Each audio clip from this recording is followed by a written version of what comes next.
Welcome back to my channel. This is the first episode of a series I'd like to call Training and Theories. In this series, we're going to train together and talk about theories that I have for Star Stable. I'm not a spokesperson for Star Stable, so I just want to go ahead and say that my theories are probably not right, and we'll probably see that later on in Story Quests. This is simply things that I have put together and theorized through using the original Star Stable series and the Star Stable online story quests.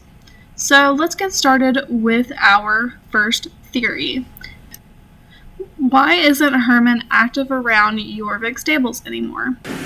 And when I say this, I don't mean that he has no involvement in Jorvik stables. He obviously still owns it and probably will for the rest of his life.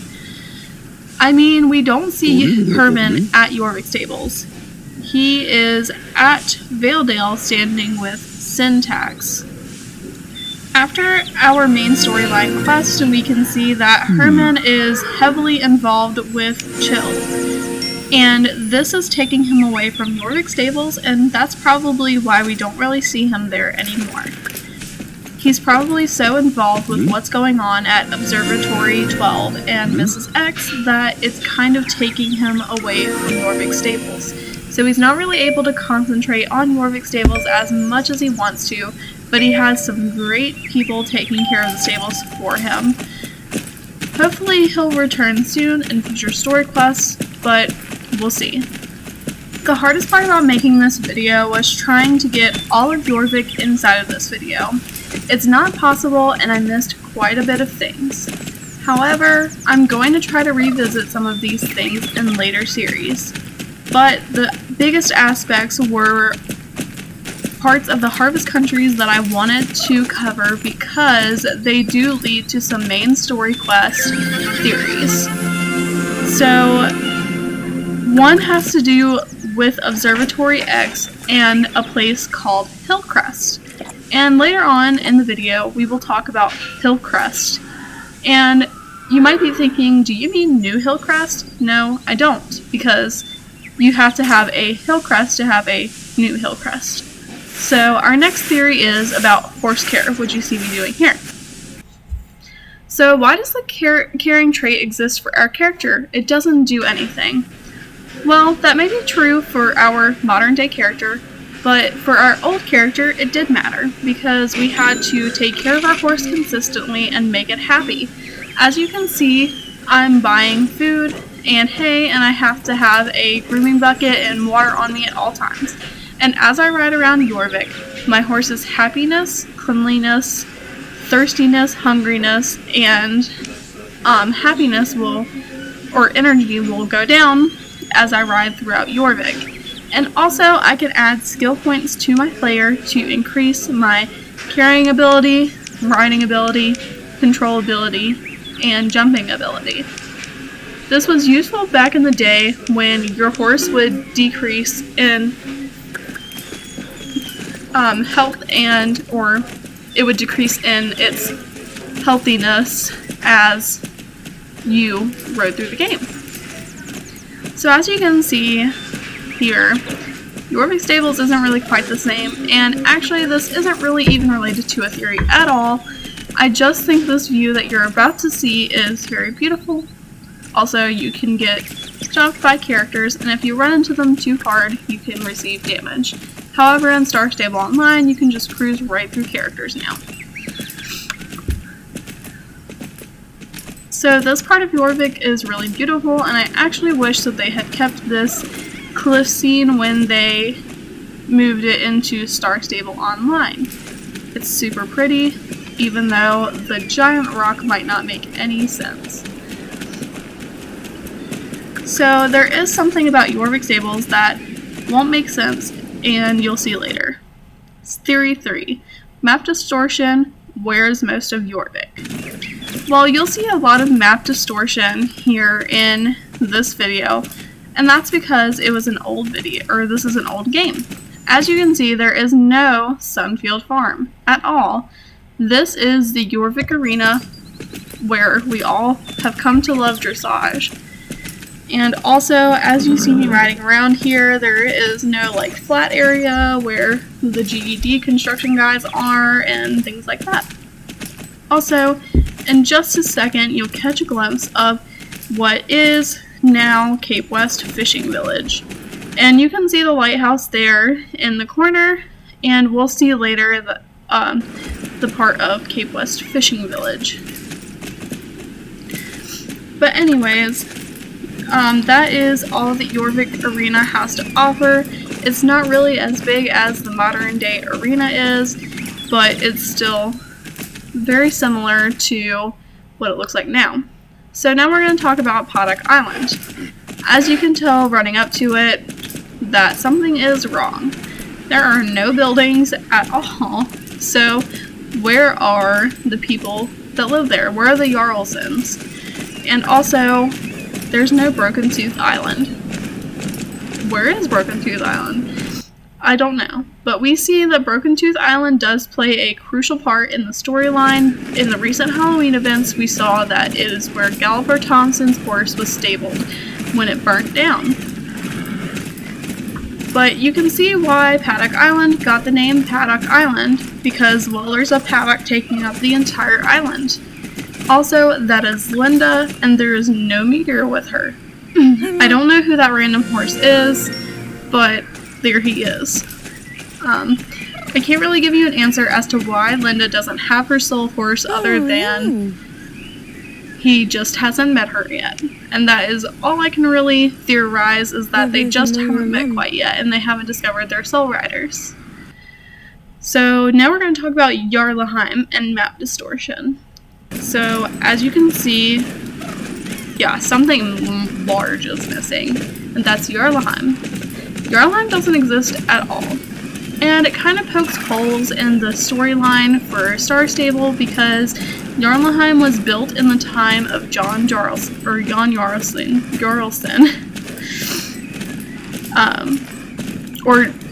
Jon Jarl. And also, the original Jorvik stables was Jon Jarl's stables. And the fact that there is no Jarlheim at all makes no sense. But I can't really explain why there isn't Jarlheim there, other than it just came later in the story development when they wanted to add more depth to the story. So, although there is no Jarlheim, there is an aspect that does make up for no Jarlheim, and you guys are about to see it. There are going to be quite a few places missing, and that's expected. That's because things change in shape over the years, and the Star Stable Online storyline is no exception to that. So, although there's no Jarlheim, this is a pleasant surprise. Yeah, this is Devil's Gap. Devil's Gap definitely looks a lot different than we would have expected, and it's kind of mysterious that you can ride through here. In the recent Halloween story quest, it was kind of hinted as a mysterious place with close connection to the Vala, I believe. I'm not entirely sure. I need to brush myself up on that. Anyways, Devil's Gap is fairly beautiful, but it does take a while to ride through. Devil's Gap takes up so much room that it does take away from the Forgotten Fields. So this takes up a good majority of the Forgotten Fields, and I'm going to speed it up so that way we can get to the Forgotten Fields. So right here is where the Forgotten Fields would be, and obviously it's much shorter and it's more connected to Golden Field Stables. Also, you're about to get a surprise. You can swim. Yeah.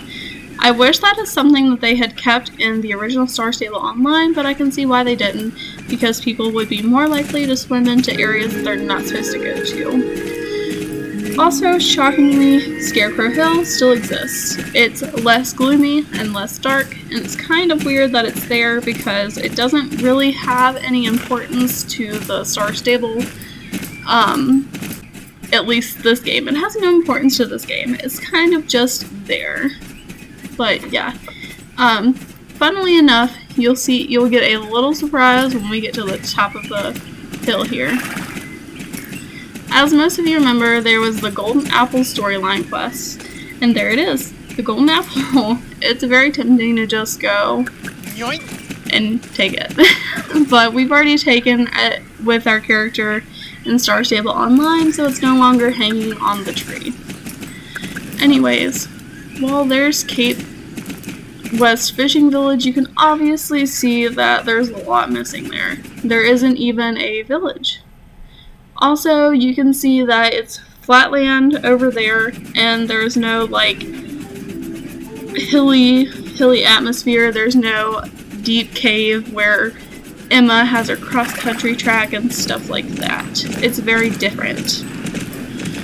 So there's no Cape West Fishing Village, so that means there's probably no Golden Leaf Stables, and you'll see that here shortly. It's also called the South Isle Lighthouse, which is kind of odd because it went from being South Isle Lighthouse to the Cape West Fishing Village. So the storyline is kind of weird here because there are things that exist, but it almost seems like it was in Yorick's past. And obviously things such as Moreland Stables, Fort Pinta, and things like that have been there longer. But we'll return back to that eventually. As you guys can see, there's no Golden Leaf Stables, so we can't really go there. So yeah, and there's also no Jasper's Farm or the ravine that Emma has her race in. Also, there's no Marching Gas Castle. As you can see, I kind of scaled the mountain to see if there was anything around or nearby that was interesting to me, and that was not a very fruitful adventure, so basically I just had to back out of my game and go into another game that wasn't all messed up because there's no trailer pickup, so I can't really do anything about that. Anyways, kind of having a brain fart, but it's okay. So now we're going to cover another portion of map distortion. You're about to recognize a familiar face. You see him in Valedale Lake all the time, and you always accept a race from him if you go to Valedale Lake daily. So yeah, he is there. Also, I spotted Alex. Yep, there she is. And she also does not have tin can. Yep, no tin can. So the reason I just skipped that little portion is because that was the Forgotten Path connecting Jorvik Stables to Hillcrest. And you guys are about to see my theory about Hillcrest. So, wait, if there is a new Hillcrest, does that mean there was just a Hillcrest? Well, yeah, we've actually visited Old Hillcrest when we went through the Forgotten Path in the main story quest.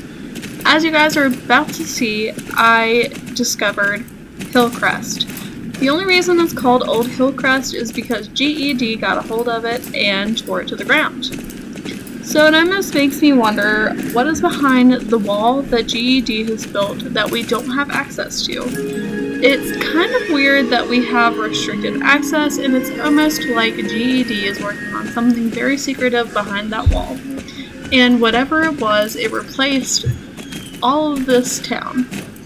So you'll see a lot of familiar characters, and one being the janitor from the mall. So when GED got a hold of Hillcrest, it obviously displaced a lot of people. So there's the janitor from Hillcrest. There's the janitor. He used to live in Hillcrest, but he doesn't anymore. And there's Camilla Turnstone, who currently lives in Crescent Moon Village. And also, there is the stable hand of New Hillcrest Stables.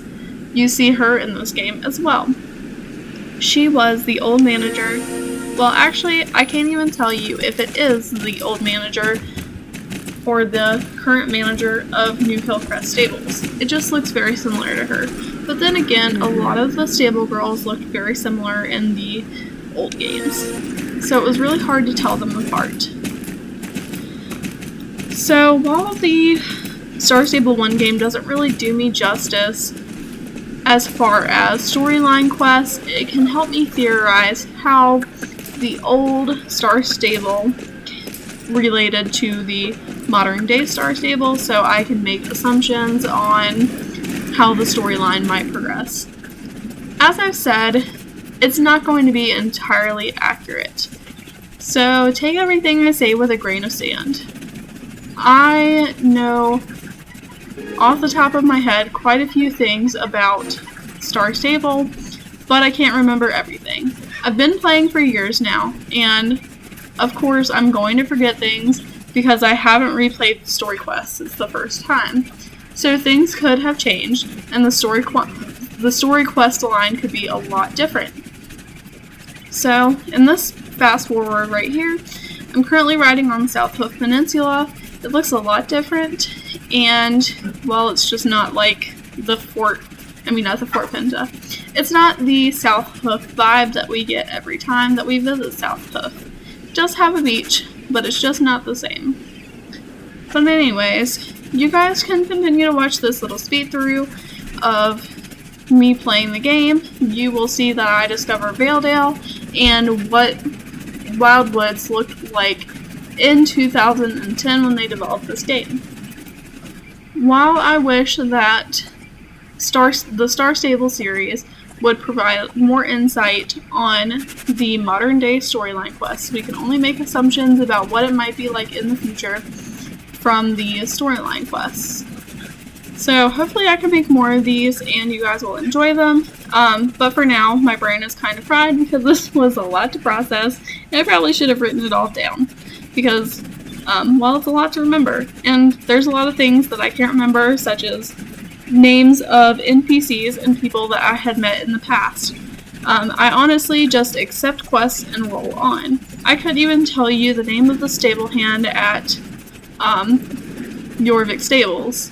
I only know Jenna, the Soul Riders, and the people who have mostly been in my storyline quests.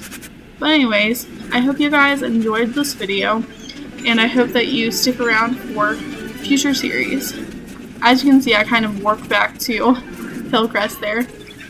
But anyways, I hope you guys enjoyed watching, and I hope you stick around for more theories and training. Thank you, and enjoy the rest of the video.